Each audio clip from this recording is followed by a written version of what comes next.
السلام علیکم دوستو، آج کی ویڈیو میں ہم آپ کو بتائیں گے کہ جماع کے بعد آپ کو کیا کرنا چاہیے۔ تو جماع سے فارغ ہو کر مرد عورت دونوں الگ الگ ہو جائیں، پھر کسی صاف کپڑے سے دونوں اپنے اپنے مقام مخصوص کو صاف کر لیں۔ دونوں کا کپڑا علیحدہ علیحدہ ہونا چاہیے، یعنی الگ الگ ہونا چاہیے۔ ایک ہی کپڑے سے صاف نہ کریں کہ یہ نفرت و جدائیگی کا سبب ہے۔ پھر عورت کو دائیں کروٹ پر لیٹے رہنے دیں تاکہ اگر نطفہ قرار پا جائے تو لڑکا پیدا ہو، اگر بائیں کروٹ پر لیٹے گی تو لڑکی پیدا ہو سکتی ہے۔ اور فراغت کے بعد دل ہی دل میں اس آیت کریمہ کی آپ کو تلاوت کرنا ہے۔ الحمدللہ الذی خلق من الماء بشرا فجعلہ نسبا وصہرا وکان ربک قدیرا۔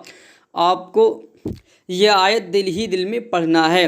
جماع کے فوراً بعد پانی نہیں پینا چاہیے، ایسا کرنے سے دمہ کا مرض لاحق ہو سکتا ہے۔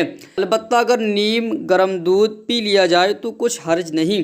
جماع کے بعد فوراً ٹھنڈے پانی سے غسل کرنا نقصان دہ ہے، اس سے بخار آنے کا اندیشہ ہوتا ہے۔ اگر غسل ہی کرنا ہے تو اتنی دیر رکا رہنا چاہیے کہ بدن کی حرارت اعتدال پر آ جائے۔ ہاں، فوراً عضو کو دھو لینا چاہیے، اس سے بدن تندرست و قوی ہو جاتا ہے۔ فراغت کے بعد مرد و عورت دونوں کو پیشاب کر لینا چاہیے، نہیں تو کسی لاعلاج مرض میں مبتلا ہو سکتے ہیں۔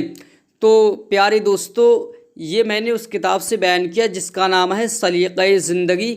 آپ اس کتاب میں دیکھ سکتے ہیں، میں جو بھی بیان کرتا ہوں سچ ہی بیان کرتا ہوں، کتاب سے ہی بیان کرتا ہوں۔ اگر آپ کا کوئی سوال ہو تو آپ ہمیں کمنٹ کر کے بتائیے۔ پھر ملتے ہیں اگلی ویڈیو میں۔ اگر آپ نے ابھی تک چینل کو سبسکرائب نہیں کیا ہے تو کر دیں، پاس میں بیل کا آئیکن دبا لیں تاکہ آپ دیکھ سکیں کل کی ویڈیو سب سے پہلے۔ السلام علیکم۔